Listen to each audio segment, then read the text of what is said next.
Hello, guys, and welcome back to the NW Sportscast. Huge news, Levi. Mike MacDonald, defensive coordinator from the Baltimore Ravens. He is officially the new head coach for your Seattle Seahawks, and I could not be any more thrilled. But Levi, I want to hear what is your initial thoughts about this huge hiring, a potential franchise-changing 6-year contract. Yeah. I mean, man, what a day for Seattle. Um, this was the guy who I think was the Seahawks' second choice. I think they wanted Ben Johnson, and I think Ben Johnson asked for too much and decided that they weren't going to offer him. So they offered it to Mike MacDonald.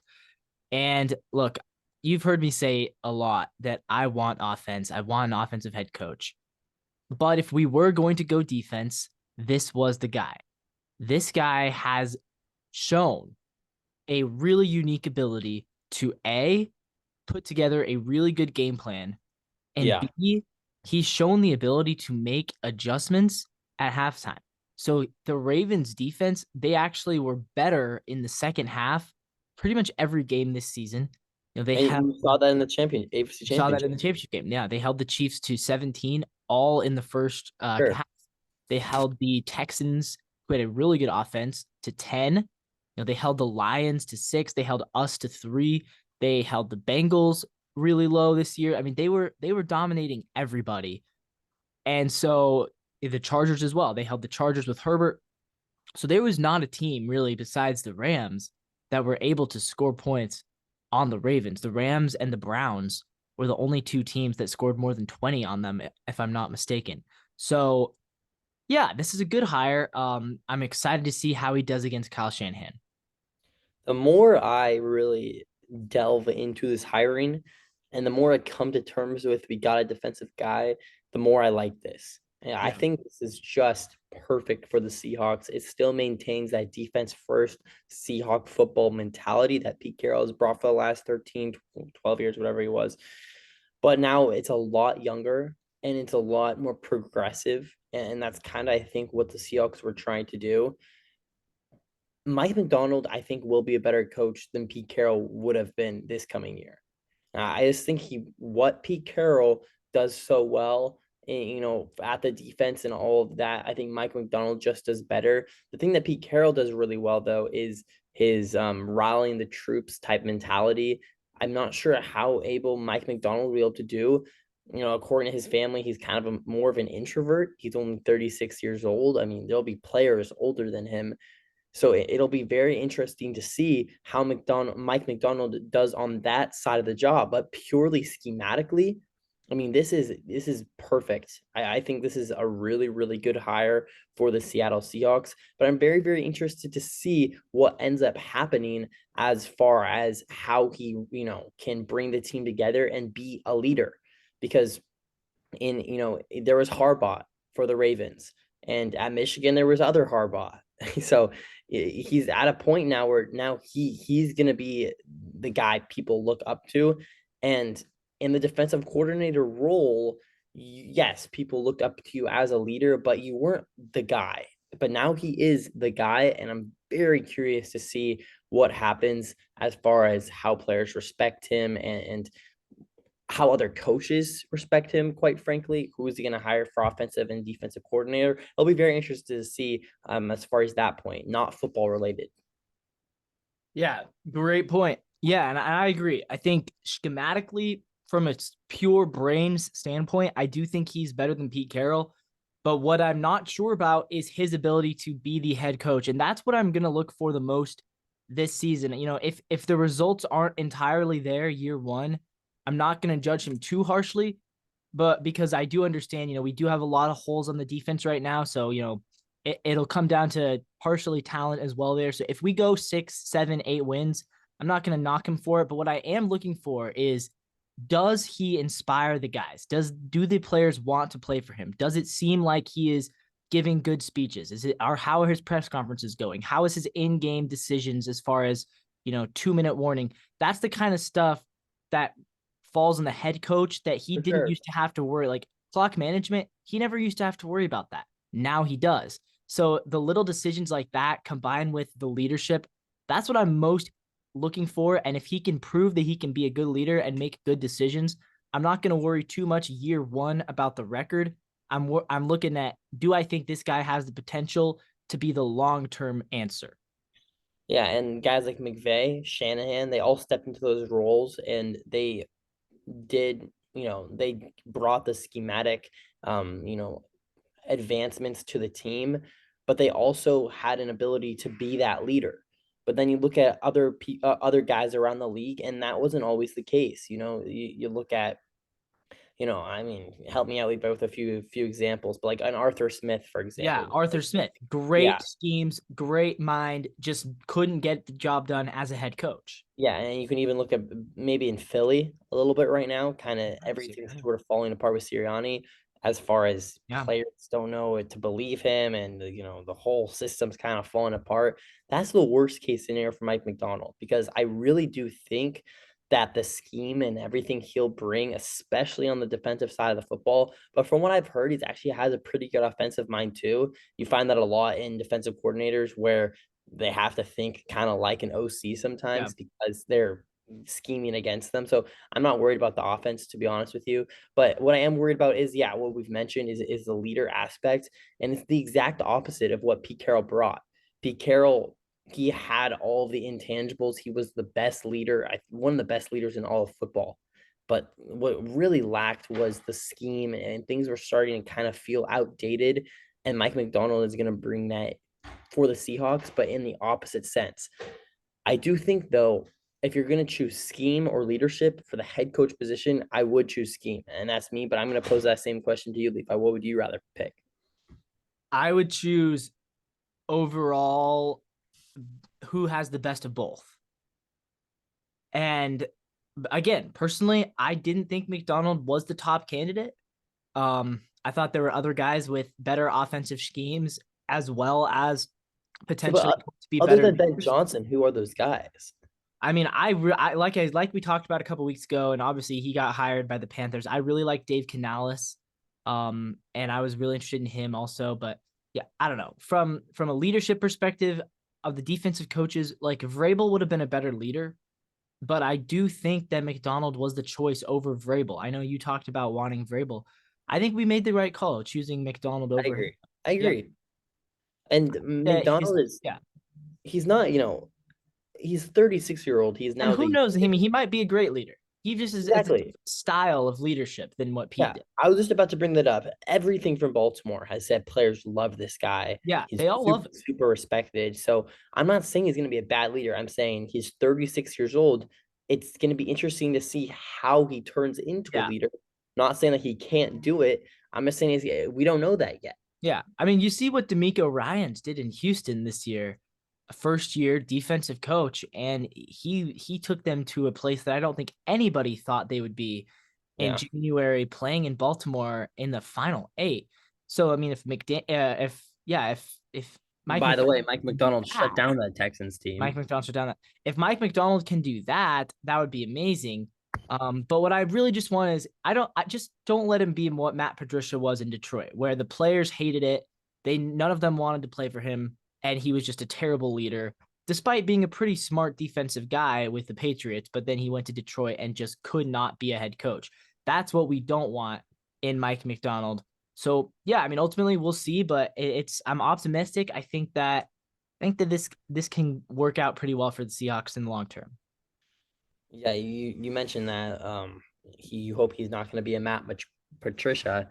If he does end up being a coach like that, we signed this guy for 6 years. What's your Yeah. reaction to that? Well, you just eat the money. I mean, if ultimately, if after 3 years things are going bad and you're not showing any improvement and the players are not inspired by the coach, then you eat the money, you fire him, and you move on. I mean, this is really what I think is it's a 6 year commitment, but really it's a 3 year commitment, and then you have to earn the rest of that. Do you think we win 2 games next year? You think he's fired? It depends. I mean, look at the Cardinals this year. They won 4 games, right? But Jonathan Gannon clearly had those guys playing inspired football, and they had a terrible roster. So for them, 4 wins is great. So, I mean, if we win 2 games, but one of them's against the 49ers and the other one's against, the Rams, and the guys are still playing their asses off, and it just comes up to, Gino has a down year and the offense, like there's a lot of factors, but I would say unless it's a complete disaster, he's back for another season. Yeah, that's my point exactly. I just don't see it us Yeah. firing Mike MacDonald this coming year. I think he gets at least two chances with the Seahawks. Oh So yeah. And like I said, I think 3 is minimum is what I would give. yeah, and we'll talk about this more. But my next kind of question slash comment on this hiring is who now we have to sign in OC and DC. We're obviously going to make a few videos about that in the coming weeks, but those decisions should be made, sooner rather than later, you would think.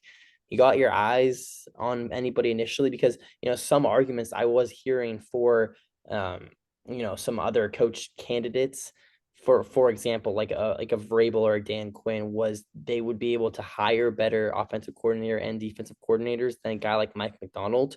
And then that's true. Mike MacDonald just, Well, McDonald's not the one doing that hiring though. yeah, but John Schneider said that he is in charge of hiring the assistant coaches. but you don't think Mike MacDonald has any say in He that at all? probably has a say, but if it was Dan Quinn, that might have actually caused drama there between who gets to choose. I Yeah. think Schneider's the one, and McDonald will offer some input. Yeah. Got any guys, Levi, or I mean, for offense, I talked about him as a potential head coach, maybe Mike Kafka. I mean, that supposedly he had getting into some fights with Brian Dable in throughout the season. So maybe he just wants to leave the Giants and come to a better situation. Certainly, with the Giants, he basically just had Saquon.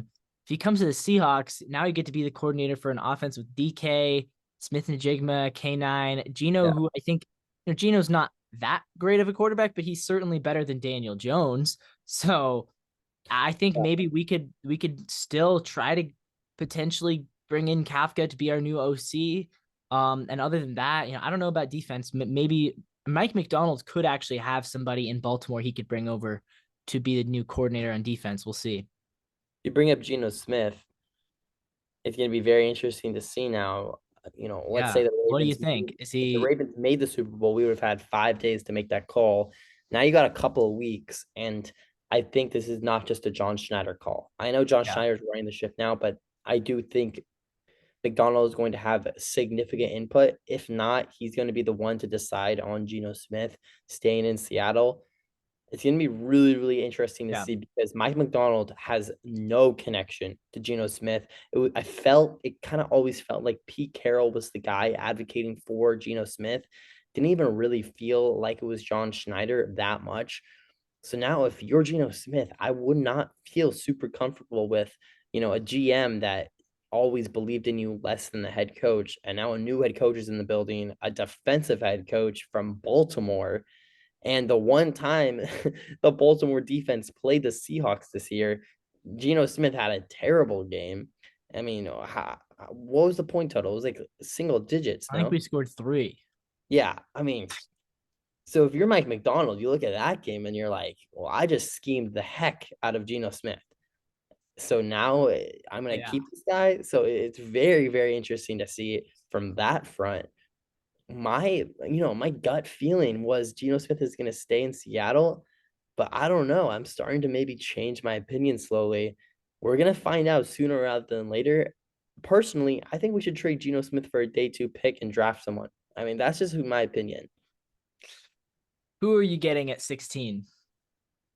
I think if JJ McCarthy falls to 16, you take JJ McCarthy. And he's probably the only one who could fall to 16. Yeah, but you could also, Penix, he might fall to in the Possibly, yeah. he might fall to like 10 and then you trade up. In Yeah. that scenario, I would do that. I just think that this is the year to really draft a quarterback because next year I think we're going to be drafting a very similar spot. I just don't see us getting a top 10 draft pick. So it's like, if not drafting a quarterback this year, when, Yeah, I mean, exactly. No, I see what you mean. My thoughts though is that right now it sounds like Bears, Commanders, Patriots, and Broncos are all drafting quarterbacks within the top 12. And that's probably going to be Caleb, Drake May, Jaden Daniels, and Bo Nix is my guess. So So that how about you leaves trade with like the Chargers at that where the leaves at? They're yeah, I top mean you could try to trade with the Chargers, you could try to trade with the Giants. There is other teams in there, but I don't know. Does a defensive coach want to give up draft picks? Does John Schneider want to give up draft picks? Because he has in the past, John Schneider does not trade up. That's kind of his whole thing is that like I'm the GM that always trades down. So maybe is he going to change it? But I he's don't know. not going to find another Russell Wilson in the third round. So what's the plan? I agree. I agree. So is But the plan to suck this year and then maybe get the, it? Because Levi, next maybe that year's is the plan. draft class for QBs is worse than this year's. No, I know. Next year you're looking at Shador, you're looking at Quinn Ewers, and then we'll see if Jalen Milroe declares, that makes it a little bit better, and Carson Beck, but they could both stay in college for longer. So yeah, it's very bleak next year compared to this. Which is why I think this year is the year, and I've been Yeah, kind of harping on that, and I yeah. still stand by that. I think you trade again. I When think you we should. I don't know if we will. That's what so you agree we should trade him. We could keep him and still draft a quarterback, No, but that's I don't think we should trade Gino. I think we should keep Gino, draft a quarterback, and sit him for a year behind Gino. yeah. See, so That's what I would do. I think we should trade Gino for a day two pick. Use that pick plus a couple of first rounds to move up a few spots. So you want to start the rookie on day one? Yeah, I do. Wow. No, If we're not I don't if know. it's not JJ McCarthy, I do. If it's any of the other guys. If it's any of the other guys, you do want to start him on day one. Yes, so Okay. JJ McCarthy, I would sit behind Gino for a year. So But if the I problem is think you're not going to know. You're not going to be able to I know, know. I think JJ McCarthy falls to 16 though. But if we do take JJ McCarthy, then you wouldn't trade Gino. So yeah, it's a tough act because you obviously have to make a decision You have to between. make the decision on Gino I 2 months understand. before the draft. Yeah. Yeah, no, I understand, but I'm saying my ideal would be if we're getting JJ McCarthy To keep I, Gino. to keep Gino, but if it was anybody else, I would start them day one. Yeah. That I guess that's fair. But again, yeah, you're right. It puts John Schneider and Mike MacDonald in a really tough spot because obviously you can't predict if JJ McCarthy is going to be there at Yeah. 16. And who's going to trade for Gino, do you think? Which team sees him as a potential answer at quarterback? Yeah. Considering also that Russell Wilson and Justin Fields are probably both also available. And so Gino's probably the third best option on the market. You think teams would rather have Russell Wilson right now? They're the same age, and I mean, I don't know. Russ had better stats this year. Russ has a better career I'm just history. wondering. I'm just wondering Yeah. if that's an option or not. Yeah, I mean, I guess you look around the league and I've heard that the Raiders might be going after Russ and the Falcons might be trading for Fields. Maybe the Steelers would be interested in Gino. I don't know. Steelers, Commanders, but they're gonna draft. Probably drafting. Yeah.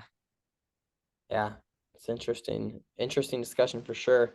Yeah. But yeah, Mike MacDonald, he's the head coach for the Seattle He's the Seahawks. head coach for the Seattle Seahawks. Yeah, like we're kind of rambling on about the quarterback Yeah. right now, but yeah. Anyways, Yeah. I mean, final thoughts is not my favorite hire, but I am excited. And yeah, we'll see how it goes. yeah, we'll see how it goes for sure. But my final thoughts are this was a really really good hire for the Seattle Seahawks. I was really worried we were going to get Dan Quinn, and this is exponentially better. So if not Ben Johnson, thank God it was Mike MacDonald, and I'll leave it at that. Yeah, I agree. All right. Well, this has been the NW Sportscast. We'll have more coverage, obviously, throughout the rest of the week. More analysis. Might try to bring on some guests, even to talk about their perspective. And with that being said, Drew, Go Seahawks.